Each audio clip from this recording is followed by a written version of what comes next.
As I've been like leveling up, you know, in my career, like what's the craziest thing that's happened to you so far? So there's this one kid, I'm not gonna mention names, he is obsessed with you. Every time I'm on the bus, he takes his phone and he goes, "Oh look, it's your sister." Do you care? And they ask me, "Is it pink?" I just tell them, "Pay for it and find out." That is a wild statement. As it becomes more common, I do think more common and more normalized, which honestly and truthfully I think are both fine things. I do think Yeah. that the conversations that we have around that need to also become more normalized. I would take a pause and figure out if it's another temporary part-time job that I can do until this motherfucker's out of high school, because I don't know that it's worth the money, and I don't know that it matters that you're in the right if it impacts somebody that you are meant to care for, which I think you are as an older sibling. There's limits to how much you need to mold your life to make it work for the people around you, but I think this is It's a red flag. It was 98, early 99, I want to say. So a lot of people who are even really into movies have not seen The Matrix. I would implore those people to go watch and enjoy The Matrix. It holds up incredibly well. Like, it is still a very, very good movie. And with that being said, let's hop into it, man. Welcome to Waving the Red Flag, the number one cooking and cinematography podcast in the upper northeast quadrant of the United States and nowhere else. yes.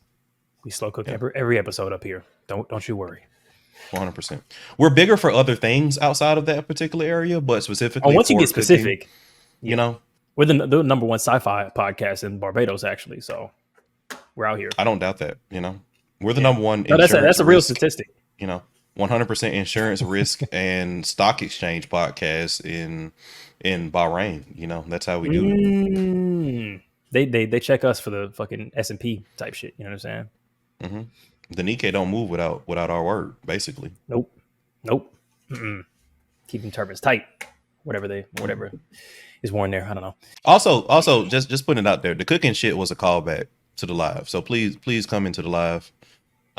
We do be talking real shit out there. Always Patreon, Spotify, YouTube. You can get boom, the live boom. on all of those. Boom, boom, boom. Tick, tick, tick. Yeah. That's how we do it. Always be plugging. Stay plugging. All right, so Eddie, what you want to get into today? All right, let's do brother gets bullied over sisters on OnlyFans. As I've been like leveling up, in my career, like what's the craziest thing that's happened to you so far? So there's this one kid, I'm not gonna mention names, he is obsessed with you. Every time I'm on the bus, he takes his phone and he goes, "Oh look, it's your sister."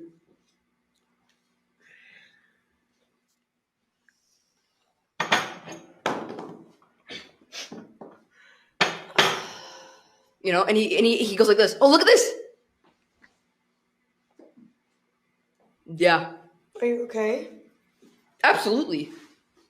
Do you care? And they ask me, "Is it pink?" I just tell them, "Pay for it and find out." That is a wild statement.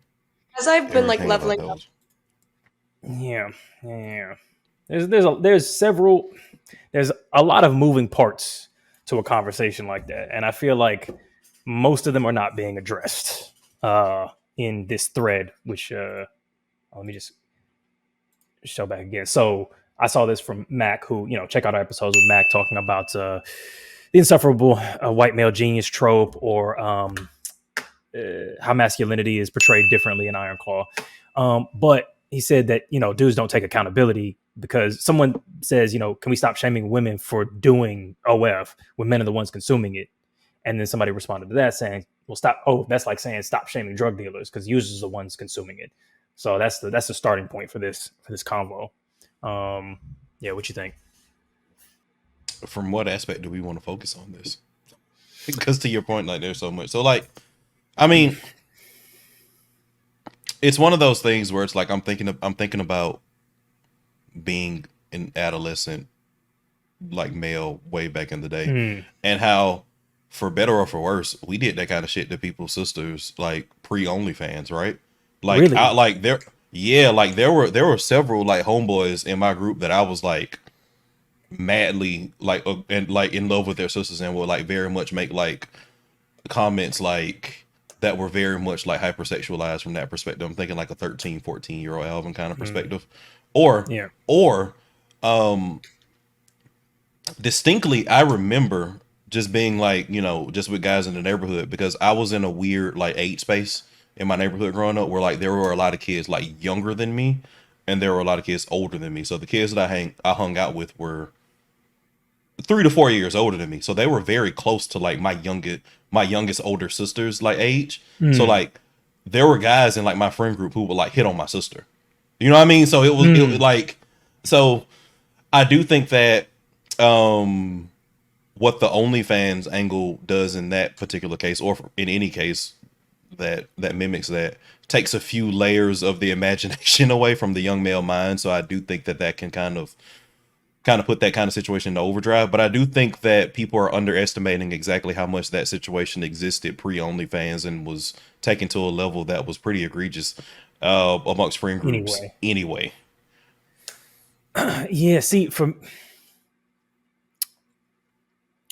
things that come to my mind are that several of the things that I'm seeing in this constitute what I would consider to be crimes, like sexual assault, sexual misconduct, sexual harassment, because this is essentially like a misappropriation of. This is something close to like revenge porn. Not that the sister doesn't want it distributed because she's distributing that willingly, but showing an image. Yeah, the use of it. One improper use of it, though I don't know to what extent a creator can kind of control that. That's hard to quite tell. But we definitely know that the brother doesn't want to see this content.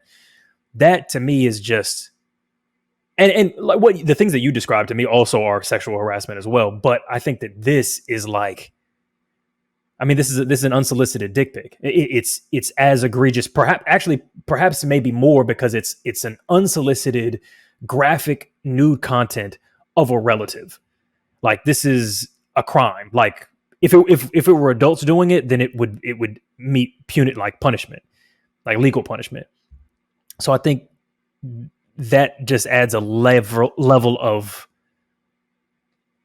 like what exactly are we talking about here? Because that's to me that's a crime. Before we even get to the what's the sister doing and boys will be boys and all that kind of stuff, it's like this is just straight up unsolicited graphic nudes of a relative being forced to watch by the. Like this is crazy. Yeah, I think that, so. One, I agree with everything you're saying, and to clarify my point a little bit, I think what I'm saying is that boys will be boys is wrong. I just think boys being boys existed pre OnlyFans. So I think that like. Yeah, so that's my point. If I'm thinking had OF back then, it would have been the same shit. Nothing about the way that boys are behaving has changed in that regard. Just the tool has changed. But I'm just thinking about revenge porn. Yeah, and I was thinking about the way that I like conveyed my thought, and I was kind of thinking that maybe it came across as me kind of defending the behavior when I'm trying not to. I'm trying to basically say that like OnlyFans may have created like some complexity to the point that you made about making this like a crime rather than as opposed to specifically just shitty behavior that may cross into crime and may not. But I do want to call out that I don't think OnlyFans is the issue, right? Boys will be boys is the issue. And I think that boys will be boys has existed pre OnlyFans. So I think that we kind of need to address that and not maybe place the fact on the fact that OnlyFans has removed a couple of the filters that place some insulation in the boys will be boys kind of ethos. But like everything you said, I actually very much agree with. This may be one of those like weird, like Alvin and Eddy, like we're just so lockstep moments. No, you say this. You say this every episode. You don't get tired of of begrudgingly agreeing with my obviously right points every episode. That don't make you tired. That don't push the hairline back a little bit. That don't absolutely not get your electrolytes low. Okay, nope. I don't think it's good for your health. I'm so fucking hydrated today. Agree, like I can't even get low, agree to the most obvious point. Or bro, if we didn't agree on this, I'd be concerned for you. But that said, I think that's a very good clarification of your point, which I kind of implicitly kind of got, and I think that's a good clarification for the audience as well. I would say that it takes it from what would have been a behavior that was maybe like a sexual harassment, sexual misconduct, bullying kind of perspective into something closer to a sexual cybercrime. As far as like, so one, I think that punishment or accountability, I mean, these are young boys. So I think that, we don't need to be putting people in prison, but we do need to have like severe something to correct and make it clear that like, that's a massive, massive line that can't be crossed in a school environment or any environment, but to the extent that schools have control over that kind of thing. Which schools do, by the way. Like, schools can do a lot of shit. I don't think people understand that. Like, that's why they just can't control what you're doing outside of school hours very well. Yeah, that like and even then they have a lot of jurisdiction to do so if they wanted to, right? So interesting.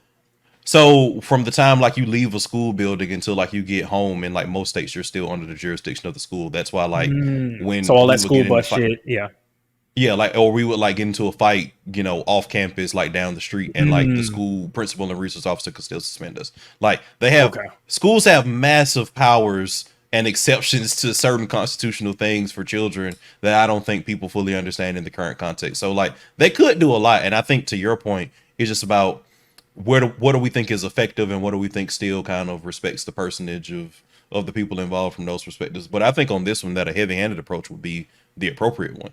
Right, just because niggas have just been doing this shit for like such a long time that I think that like they kind of need to learn a lesson. But I think that I will rather it be constructive rather than, to your point, something like a jail time kind of perspective, because I don't think jail time I remember back in the day, like the approach to boys was, because there was very much a divide in school. Like fights happened all the time in school. Like now that I think about it, which is crazy, but it was like, you'd have a fist fight. I don't know how it was in your schools, but I would say you have a fist fight like once a month for sure. Ooh, maybe twice a month that I saw. Yeah. Oh, that I saw? That I saw. Witnessed directly. Yeah. Where I was like, I was in the hallway, like I'm moving out of the way of two people fucking fighting down the hallway.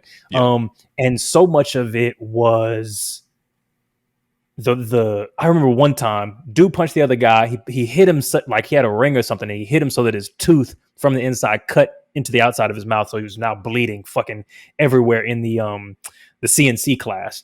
And I remember maybe the principal or somebody below that or whatever runs and he goes, "You're fucking going to jail." And I remember them saying that, and I think that kid did in fact get taken to jail. And I was just thinking, there was such a, like, the kids, it never felt like they got back right, you know what I mean? So it didn't feel like the system was like, okay, cool, I was having some issues, but now I'm kind of back on track kind of thing. It was just this divide between motherfuckers who were, ruckus and, studious folks and shit like that, I think. So yeah, I don't know what, I guess for me it would depend what we mean by heavy-handed. I would say some shit that, like, and there's a conversation we had around like sex education. I think boring boys to death with education on why things are bad might be effective. I don't know, but I feel like that's more effective than just a pure punishment or punishment at all. Maybe I will say, and like we both went to public schools in in and around Atlanta. I would say come from that background, especially early on, like I'm thinking like the middle school stuff, like once we knew better, we did better. I will say that during like those formative ages. So I would like, we very much had like classes around that kind of thing where I think like it resonated with people, or I'll even with and I was regard thinking to about what? this stuff just in regards to like fighting or other things, or just in regards to combating general across the board boys will be boys behavior that was maladaptive, right? So I'm thinking about things like yes, how fighting can lead to disrupting the life of both you and your opponent, how things that you kind of may have seen from a media portrayal or maladaptive things that you may have even seen around like the neighborhood in terms of how men treat women is not a good thing. So therefore you kind of shouldn't model that behavior kind of growing up. So like a lot of that stuff happened like both in the school, but also just in like outside programs, like, after school programs. Like I remember, shout out to Camp Best Friends, in Atlanta. Like I remember I had a coach who was a a real hood nigga. I loved him to death. Fucking Coach Dollar, if he hear this, shout out. That Shout like out. really really like on some shit in the camp. Because again, this is summer camp. You know, stuff is happening. He pulled us off to the side and gave us a real hard talk about like how you really shouldn't treat women XYZ. And like that really resonated with us. And like nobody had ever told us that. It was one of those things where you're like 10 years old and you model the behavior that you see, but somebody telling you like, look, I know this is what you may see in this portrayal on the show, in a movie, in your house, in your neighborhood, whatever. This is not what you do. This is what you do. And we were like, okay, Dollar, like we fucking respect you. We like you. Like this is what we're doing. So I do think that the earlier you start, the less heavy-handed you can be. Because children are sponges. Children respond to what they're brought through with a logical, reasonable perspective. I think much more than like an adult over the age of 25 sees to realize. Like you can reason with children and you can bring them along that journey with you. I just think with men especially, you got to start early because you're combating a lot of shit with young males. Yeah, by the time you get to 25, it's done. It's a wrap. That's not true, but you know, it's like you said, you got to be more heavy-handed. But yeah, looking at this, I'm like that video, and then I'm going to go into the meta side of this video. But the first bit is this is a crime, a sexual crime, a cybersexual crime that has happened, and it sounds like it's happened on multiple occasions.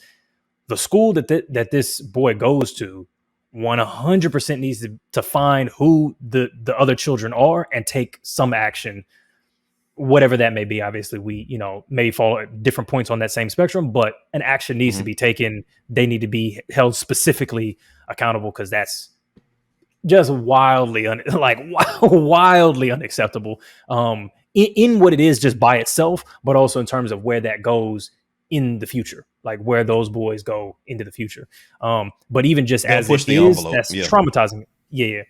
But even just now, that's traumatizing as fuck. Because when I hear about some of the shit that people, I don't know. I'm curious to see what she says because I know she's like, he's pretending to be stoic and I don't give a fuck, and she's going like, oh my god, but I'm a millionaire, so fuck it. So I don't know the extent to which she feels impacted by this because obviously this is her brother, and that is like that's a trauma to her. I don't know where that measures relative to him. But as many of the stories that I heard, like talking in adulthood to people that I went to, you know, high school with, and just some of the rumors that, you know, went around a particular then girl, and the way that, you know, impacted shit is like those kind of conversations around who's having sex or who's fucking or who's doing this or that can like just make your entire high school thing like just torture. So having people every day you get on the bus and they show your sister's fucking asshole is, I can't even, like that's a different level than what I think even people were going through back then. So now the meta level of this shit, I'm looking at it and going like, what is it that we're watching? Is this a podcast where a minor talks to his sex worker sibling about her sex? Like what is this, and why did they record this, and why did they publish it? Which makes me think, oh, is this even real? Is this a real scenario? Because this is I don't know if I say it's a crime, but this is some weird shit. Like to make this into content is fucking weird and inappropriate. I think there's a way to approach the conversation, but I think the execution was poor. To be, because again, as it becomes more common, I do think more common and more normalized, which honestly and truthfully I think are both fine things. I do think that the conversations that we have around that need to also become more normalized, but I think there's a level to normalization, right? Like I think that there's a level in which you do this that's a bit more sliding scale than what that clip portrayed. But I do think that I think maybe her having the conversation about with some boundaries about how she approached this conversation with her siblings, where you know they may be bullied based on something that was leaked, via her OnlyFans or whatever. I think having that conversation with kind of like on like a what is it, like the Call Her Daddy podcast or some shit would have been like very interesting conversation. So I think that having the conversation needs to happen, but the forum, the execution, the mechanism by which you do that does need to have some sort of sliding scale to the normalization that we do, because you do still need to be cognizant of children and children as a protected class and how you navigate those waters, even in a society where things that were previously taboo become more normalized and more common. See, okay, so I have an issue with the normalization element and what this looks like for her entry into this. But the first bit of, there is a right way to have these conversations, and they are necessary conversations. If you're doing sex work and you know that you're in a society that has normalized it enough to where, cool, you're good, but it's going to have some impacts on the people in your life, some of whom might be minors, and you have to have that conversation. I think you approach it similarly to the way you approach like a conversation around like, hey, me and your mom are getting divorced. You know what I mean? It's not made into content. It's done privately. It's done gently in a way that allows space, and then it's an ongoing conversation from there as well.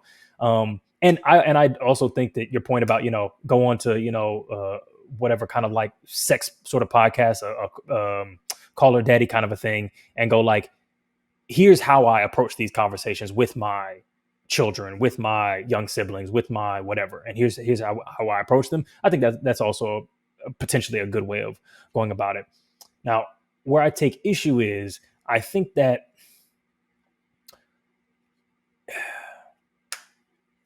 realistically, the shit that we do has an impact on the people in our life, regardless of whether or not it should.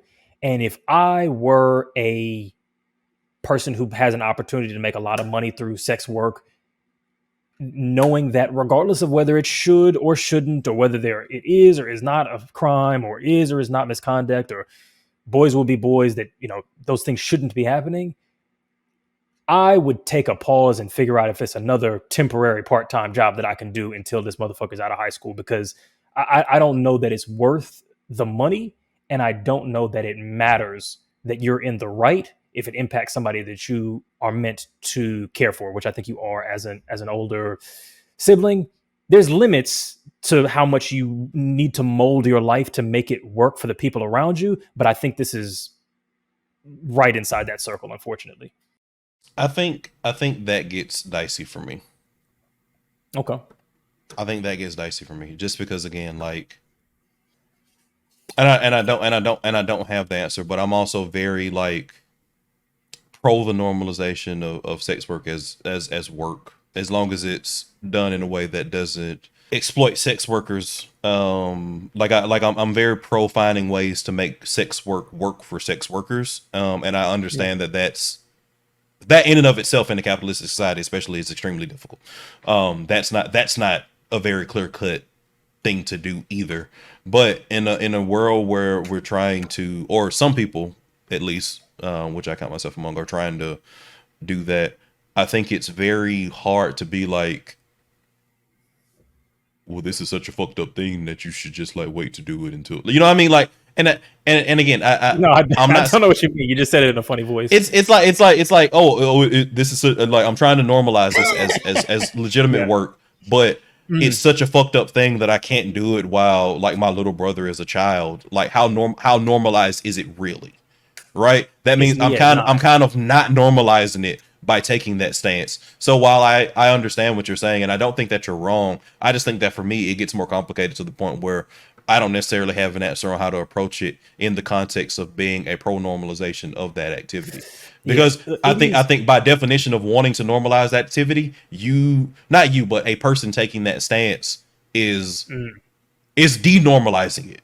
So it just makes it difficult for me to address. There's a couple of layers there. So yeah, and those are all good points.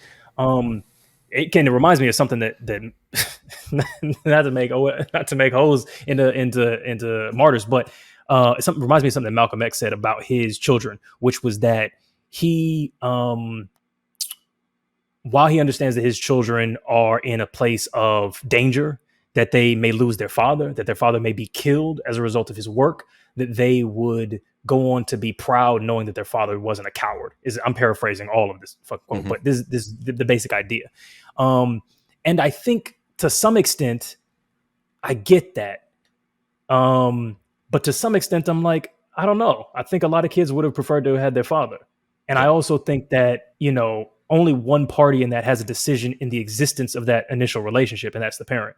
So I kind of think if you're going to be a revolutionary, maybe don't take, you know what I'm saying? Like, that's why Batman don't date, kind of thing. So it's like, if you're going to take on a burden and you understand that that burden would impact the people that you have relationships with, you got to make a fucking choice. So while I get what you're saying, I think that the flaw that I see in the diciness that you present is that you're kind of mixing up the macro and the micro, which is that as a movement of people trying to normalize something, cool. As an individual who's trying to fulfill individual level interpersonal obligations to the people that they care about in their lives, those are things that sometimes run into one another. And when you sacrifice your interpersonal relationships for the grander picture, then I have to ask, okay, well, are you sure that that's what you're doing? Because the thing is, every sex worker ain't a revolutionary. Like, homegirl maybe is trying to normalize it, and maybe is trying to have those conversations. Maybe she's just trying to get money like every other worker is. Like, every worker is not a socialist trying to, seize back the means of production. She's not necessarily a revolutionary trying to normalize this shit. She's just trying to make a buck, which is fair. That's why everybody works. But there are jobs that you don't take for given reasons, or things that you don't do for the people that you care about, even if it sacrifice, because you're living as the world is, not just as it could or ought to be. So it's not that dicey for me in terms of her relationship with her family, because there's plenty of sex workers who don't have that situation, who can do that work and normalize it. Normalization doesn't happen just at each individual thing. And last, there are tools, and this is there are tools for OnlyFans creators and stuff like that to limit where their content is viewed. But even that has limitations. Yes. So, I mean, even there, I mean, to that point, I mean, like, there are states where, like, you can't do that shit unless, like, you put in, verified documentation of your age and, like, all that kind of stuff. Now I live in one. I think you bring up a lot of stuff that I don't disagree with, because I'm still sort of forming, again, my opinion on what that looks like in terms of the thing. I will ultimately say one thing, and that will be that I think that oftentimes people overemphasize the individual symbols of revolution, and they discount the fact that a lot of times revolution is the culminating impact of a lot of micro decisions. I'm with that. I think a lot of people discount that all the time. And that's basic human nature. And it's also just like the way we're taught historically, where it's like you think about Dr. King and not the huge network of people that made the Montgomery bus boycott work 100%. Like on a daily basis, that we'll never It know is their individual. names. There's a reason why we all know Rosa Parks' names and very few people know Claudette Colvin's name. Like, you know what I'm saying? So it's like, and I do want to think clarify, because I think that's a very fair point. I would just say that we have to be conscientious of, now we have to, but at an individual level, when it comes to maintaining relationships, you have to ask yourself, what is it that I am sacrificing? Because I agree. Yes. Revolution is a bunch of individual decisions. It's motherfuckers saying, I'm not going to eat at that restaurant anymore. And I'm just a woman who's working part-time at a grocery store. I'm not going to do that. I'm not going to buy that product. Boycotts work. Like, all of those things are just a bunch of individuals saying, or hey, you know what? People say that I can't say that I'm publicly gay. I'm publicly gay. Cool. Like that. And you get fired from a job for being a pervert because it's 1975. Cool. Whatever. Like, that's revolutionary. I'm with you. But what are we sacrificing individually? It's still a question that you have to ask. You can't blow up your relationships and be like, oh, it's for the cause, baby. Like, yeah. And I'm not, and again, this happens all the time to us, but this is also one of those things where, like, I think it's potentially relevant, because I do think that when you're talking about, the tagline of us being like elevated barbershop talk, there's often not, if I'm talking sports in a barbershop, there's usually not an NFL player there. But I do think that this is one of those things where, exactly. I would like to know the thoughts of, like, an OnlyFans content creator in terms of how they would navigate. I think this is one of those ones where, like, I'd be, like, profoundly interested in. I know what Zoey would say. I know what Zoey would say about these, because we talked with her about that specifically. Well, I'd be curious to get her nuance, because I was talking to her to get her back on the pod again. So we'll see if that lines up. And August, we didn't talk to her about that. So we'll see if we can line those up. But no, I think those are all fair takes, and I admire the stance of just being like, it's dicey. I don't exactly know what my answer would be. And I think that's very fair.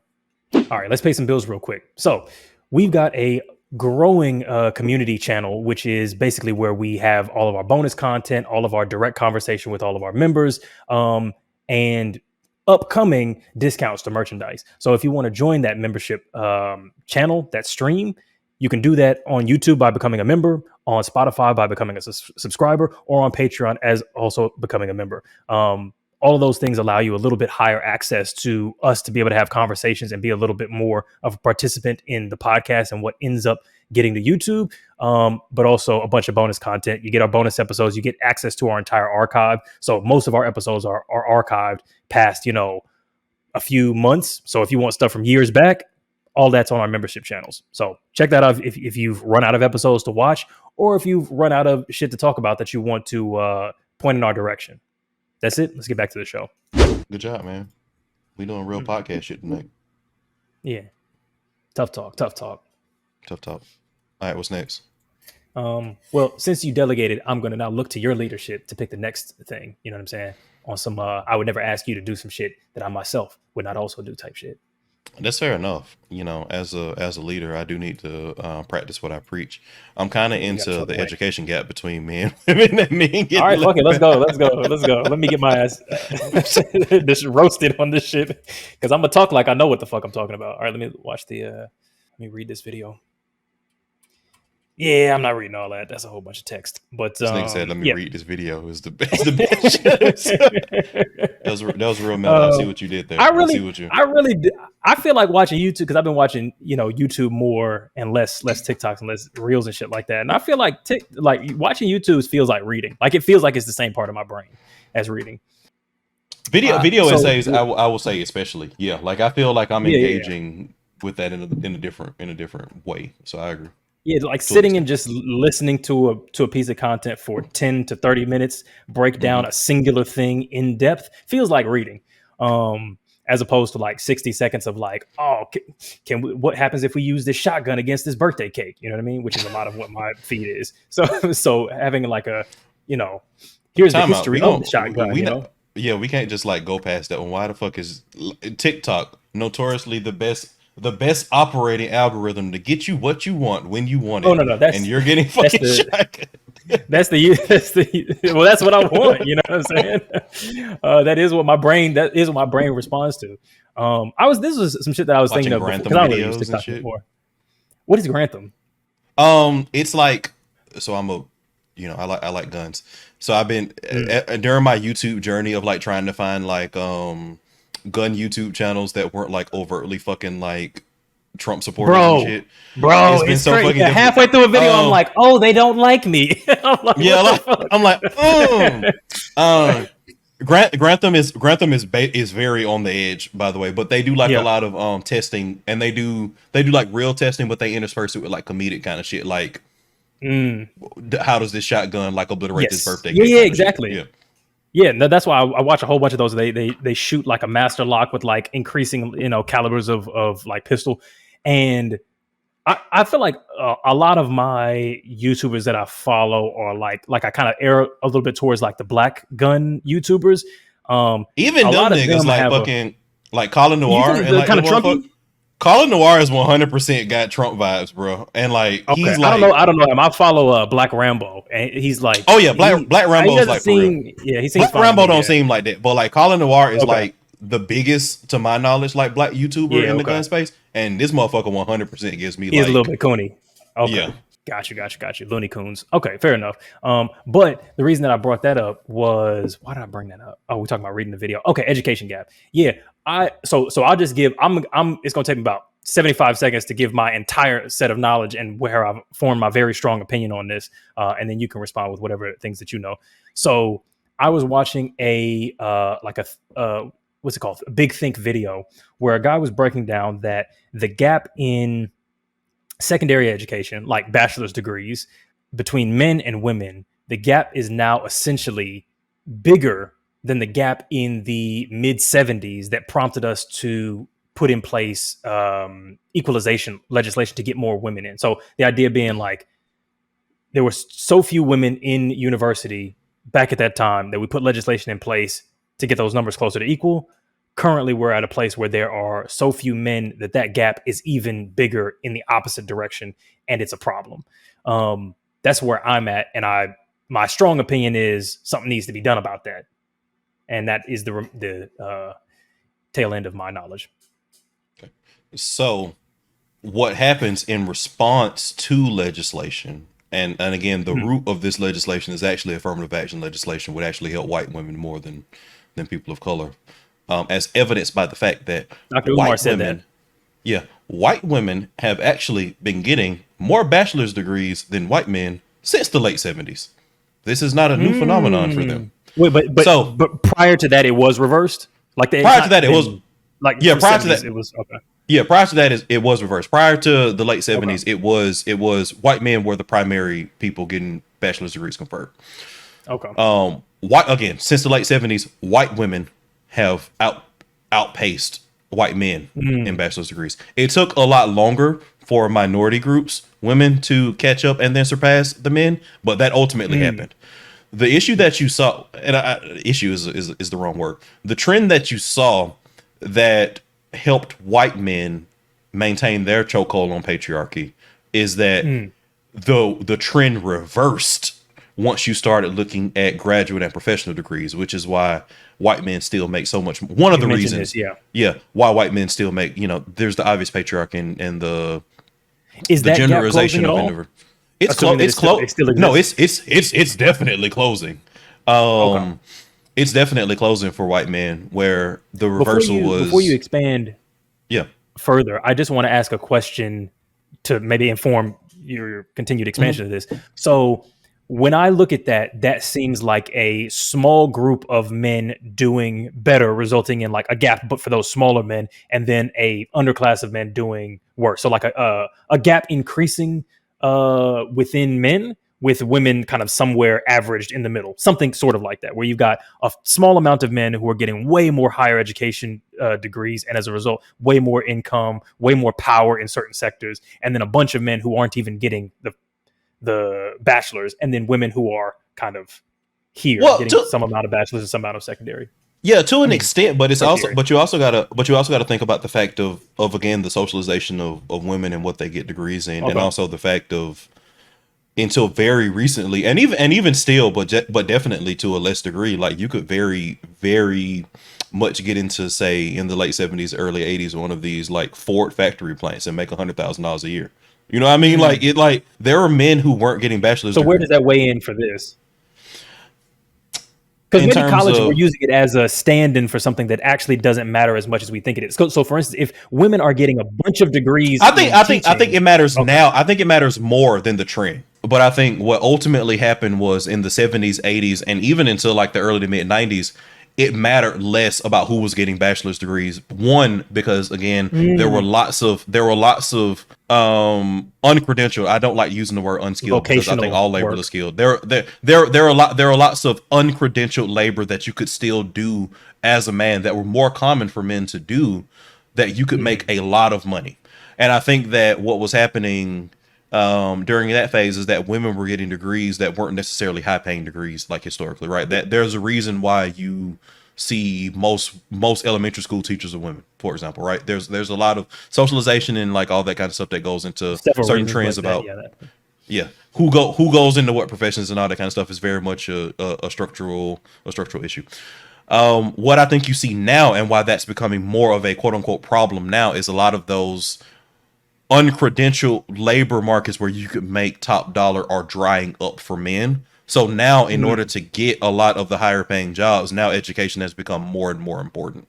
And then I think that it becomes even more of a thing in the groups where the role doesn't reverse once you go to graduate and professional school education. So for example, for black men, what was a gap, because it is still a huge gap in terms of bachelor's degree conferred between black men and black women, but that gap, as I often say, becomes a canyon when you start looking at like graduate and professional education. Black women get more bachelor's degrees than we do. They get way fucking more master's, graduate, professional education flip than we of do. what it is for white people, where it's like white women are getting more bachelors than white men, but white men are getting more masters and PhDs than white women. Black women are getting more of both than us, and way Yes. more of the graduate degrees than us. Yes, which is why the gap that was already like small to begin with is, from a pay gap perspective, again, in their environment where non-credentialed work that is high paying is drying up in comparison to what it used to be in, the mid 90s and before, where, like credentialed labor is kind of where it is, and again, credentialed labor can be anything. It doesn't even necessarily have to be a bachelor's degree, but men aren't going to vocational programs either, to be frank. Like the men vocational Basically training, anything and trades, past or congruent with a high school degree. is all going down for men, right? So okay. the credentialed labor that used to, the uncredentialed labor that used to be able to help those men kind of maintain those patriarchal things is evaporating. So you kind of gotta need to go to trade school or get a bachelor's degree. And honestly, if you get a bachelor's degree, probably need to be looking at some level of additional education past that, whether that be certificates or whatever. And men just aren't getting that, and women are. So what you see now is that men feel threatened by that because it's attacking their position in terms of general patriarchal society. I think it's more so now because I think in the past it was more on a micro level where it was like, I may feel threatened as an individual person because you're quote unquote smarter than me because you have a degree. I think the combo breaker for a lot of men was like, well, you got a bachelor's degree, but I work at the Ford plant and I've been here for 15 years and I got a pension and I make 110K.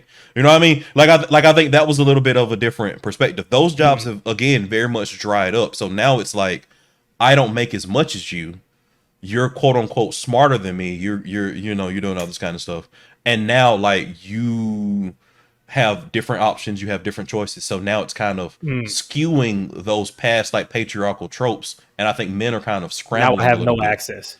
Yeah. And I think, because I don't want to throw the baby out with the bathwater with these conversations, because I don't even necessarily disagree with that being a factor, but often in these conversations where we go, hey, men, which is just a half of the human population, are experiencing some issue, but there's also sexism, woman hating, patriarchy wrapped into this shit at the same time. And I think that it's similar to like the conversations around immigration where you go, yo, cost of living is a fucking issue and people aren't able to pay their fucking mortgages or whatever. And then the Mexicans get blamed for it. And then it's like, wait, the fact that we shouldn't be blaming the Mexicans doesn't make this not a problem. Like, it is a problem with a lot of the issue being misplaced. So if there is a bunch of sexism among men going, I want to be on top of women and I'm feel threatened, that it's like, those are bad things.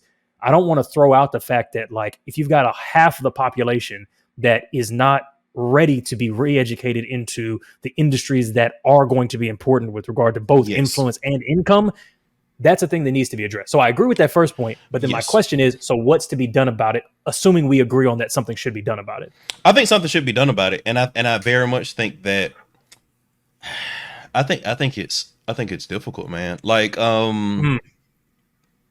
I think the biggest thing for me is presenting, and again, I'm a guy with a basketball team of young nephews. It's about presenting them with options and trying to figure out how you get them there in terms of like what they're actually interested in. So there's something that you can do that's fairly low cost for everybody, right? So I've been having lots of conversations over the years with my nephews in terms of like, what are you interested in, man? Like, what do you want to do? Yeah. Like, okay, cool. Here's this program that you can do this. Here's how much it costs. Like, here's how we can get you there. Like, et cetera, et cetera. And also just being frank, like I have very frank conversations in terms of what kind of life do you want to live?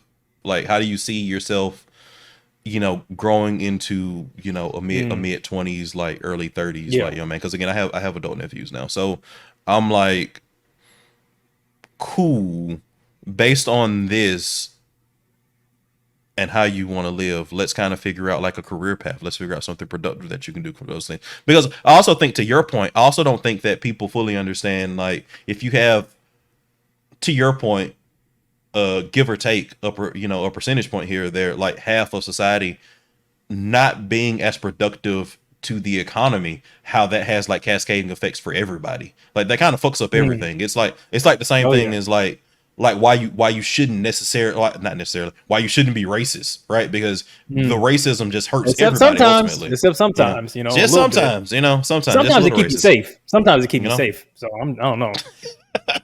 No, but I think, but again, I have very real conversations in terms of, like I remember one time I had a conversation with a nephew. I won't say which one, but he was like, "Yeah, Okay. man, I want a luxury car. I want to live in a nice house. I want to like marry a model." And I'm like, "Cool, you are not gonna get that on the couch. Let's have a game plan." Yeah. And I think that's some real. Marry a model is crazy. That's I don't know why that's crazy to have that on the vision board. To be fair, I had that shit on the vision board too, but that's crazy. The nigga had it on the vision board. That's not a flex. Hey, That's look, what the nigga one thing said. niggas gonna do is nig. Hey, look, Niggas is literally, gonna nig. I had a vision. I literally made a vision board when I was like 17, 16. That was on it. So fair enough. That's dumb. Limited. It was limiting. Yeah, like being real. Like when I was like growing up, like that kind of shit like motivated me. I was like, damn. Oh yeah. I was like, damn, the women is not gonna fuck with me if if I don't have this bread. Like, how the fuck do I get this bread? How do I get it? How do I get this bread so I can get this head? I gotta know. Like basically for real. Yeah. But I do think that it's both. It's both. And I praise you for this all the time, Eddie, because one, I think that you're very solution focused in this space, and two, I think that you're also taking the right approach on like what men can do. Like even us as a male centric podcast, because I very much hate it when people take the stance of like, oh well, men feel like this, so what is women gonna do about it? You women need to.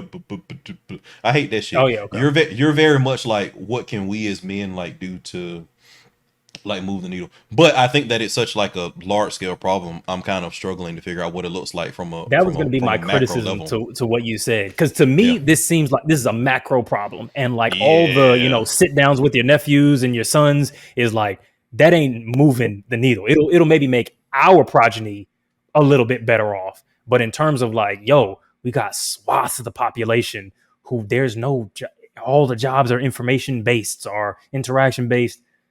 This is a fucking problem, and it's like you got to solve that at the policy level. You got to put that into money, into scholarships, into all that kind of shit. I say you start in high school. I think it's bullshit that like we got to the point where like a lot of vocational training programs like got removed from high schools, when I think that those were very. Are we talking about vocational training? Is that the thing in high school you want to see? Yeah, okay. Yeah, vocational training from a credential perspective. And I remember even saying that when like I was in high school, I was like, y'all should like.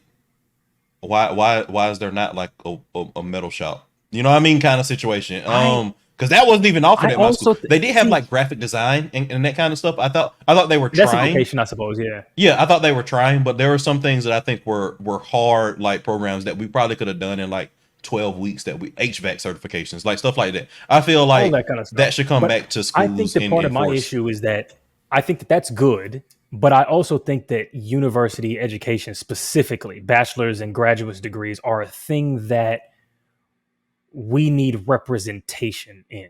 Like, it's not just about can you get a job so that you're going to the economy. I think that's important too. But when I think about ethics boards or policy being made or city councils or the board of directors or whatever of a school, from what population are we drawing that from? And I think that secondary and graduate degrees are a big determining factor in that. So what I mean is, yes, I want black men. Let me just make it specific. Yes, I want black men to be making money on into the future, but also I want to see black men represented in intellectual decisions and political decisions being made about reality in America or globally. Does that make sense? Yes. No, I agree. And I think that vocational training limits that. The other thing because I also think that vocational training is a thing that like, because I know plenty of women who work in what do you call it, the trades and that kind of thing. So they're construction workers, they're abseilers, window washers, all that kind of stuff. And I think that, more women in vocations and more men in graduate degree programs are both useful. So I think the vocational thing, I'm with you. I don't think that solves what my key issue is, at least, which is I want intellectual heft in this population. I think, yeah, and I think that you're looking at it from a lens that I think is particularly poignant. I think that most people are looking at it from like the quote unquote male loneliness epidemic perspective, and I think that vocational I mean, training maybe is a it's good kind of is a tied good to place that, to is a good place to start. But I agree. oh, so it's like societal participation is what you mean? Yeah, Yeah, but I think all that this being is also said, still important to that as well. Like, because if you're a plumber, the level of societal participation that you have versus if you're a I don't know, just a professor, whatever, like are two totally different kinds of participation. Y'all's circles may never which fucking which meet, which and I think we is, need yeah, and I think representation in both. yeah, and I think that's a good example because a lot of plumbers make more than a lot of professors. Like a lot of But it's a very different power thing but it's a when it comes to laws getting it's a made, when very it comes to different. how your kids are getting raised. It's a totally different involvement in society. Yeah, yeah, but I think that you got to start somewhere to address like a structural problem, and I think that starting with with men feeling disenfranchised from a financial perspective, like kind of helps a little bit. But I ultimately agree with Yeah, you. money in the I think pockets is that good. Yeah. yeah, I also you gotta think that Maslow's hierarchy your way through some of this shit at some point. yeah, I mean, we can do both. I mean, look, I don't know how hard it is to do any of these things. You would know about that kind of shit better than me. But vocational shit in schools, I'm with that. I would also say some like, would it be crazy to just do the same kinds of things that we did to help women close that gap when it was relevant at that time to do the same here, or the programs that get girls I think into it's complete. STEM programs? I think it's completely different cultural context, though, right? I think women It were is, of driven. course. I think women were driven Oh, in a way that was okay. different due to being beat down by patriarchy to kind of escape those circumstances. And I think that when you have like what is a hegemonic force, which is most men, and now their position is degrading, quote unquote, in their mind, They're gonna clutch instead of climb. yeah, exactly. Okay. I Yeah. think Okay. it's different, and I think that's why you can't necessarily roll out the exact same playbook. Right. But I do So think that boys some in of the things STEM would isn't help. going to work. Yeah. I Okay. don't think it's That's going a to really work. interesting point. That's a really interesting point. That men are in a different position to where it's like, look, this is a danger, but we're telling you that your mansion is crumbling, and so you need to get out of it. So you're like, instead of trying to build a new house from scratch, you're like, no, I want to stay in this crumbling house. Yeah, that's a good point. That's a good point. That's interesting. There. Yeah. But I am interested in how like, and this is on some less intellectual shit and more on just some like regular nigga shit. It's just like for me, like I do wonder how am I gonna phrase it? I'm gonna say, and again, this is a nigga barbershop talk point. It's like it just Get ready to cut just, this. it's like weird to me that men aren't responding by quote unquote leveling up when women are leveling up in order to be, you know what I mean? Because that was all. Because again, as I alluded to before, that was always the thing for us. It was like, man, these women are out here doing X, Y, Z. Maybe I should like do this in order to kind of be the. I think we're too far away man from that this they conversation. want. You know, Like I don't know, because I don't know no niggas that aren't either graduate or postgraduate.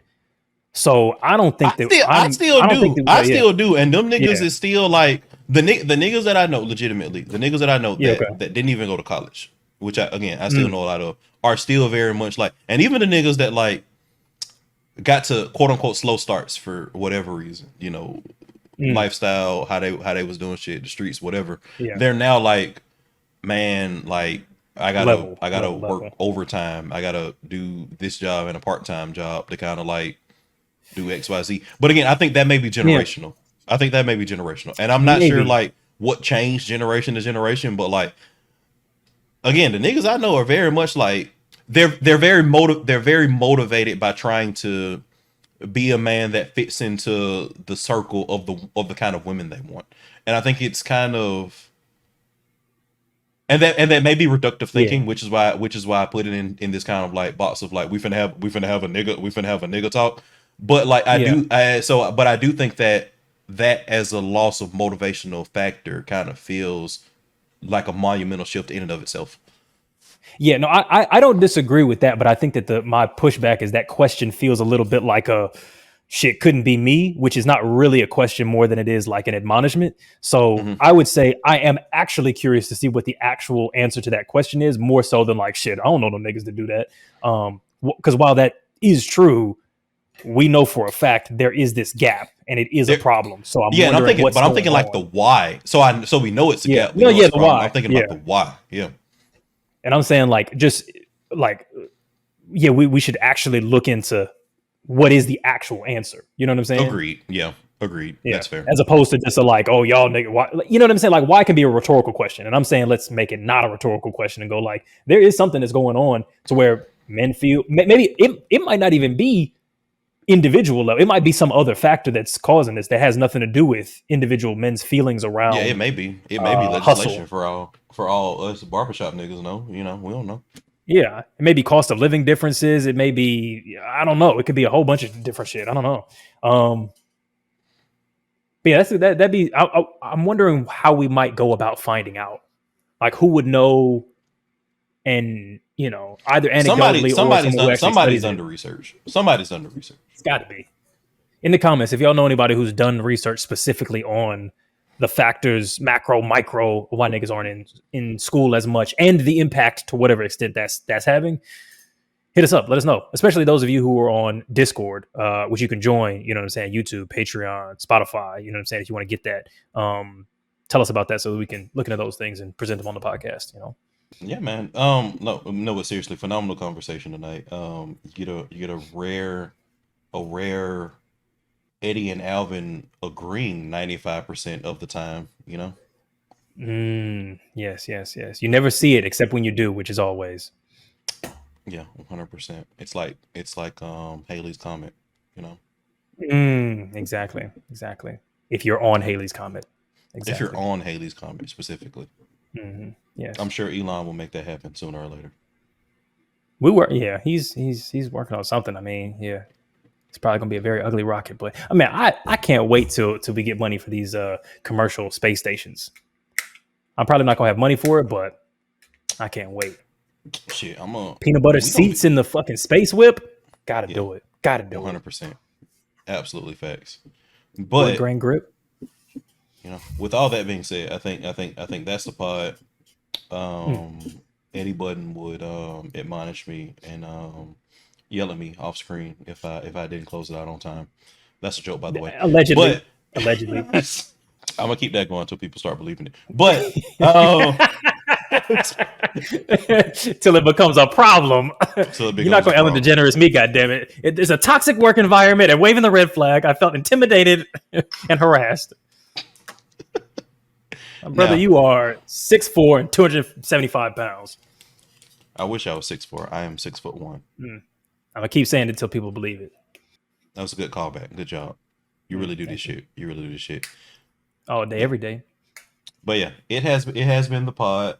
So if you are a person that is bullying a fellow classmate with their sister's OnlyFans content, content is crazy. That's why content is. I probably should have let that go. I probably should just roll that out. Just made it look like it was intentional. But yeah, your brain was doing some. Yeah. But if you're doing that, you might be waving the red flag.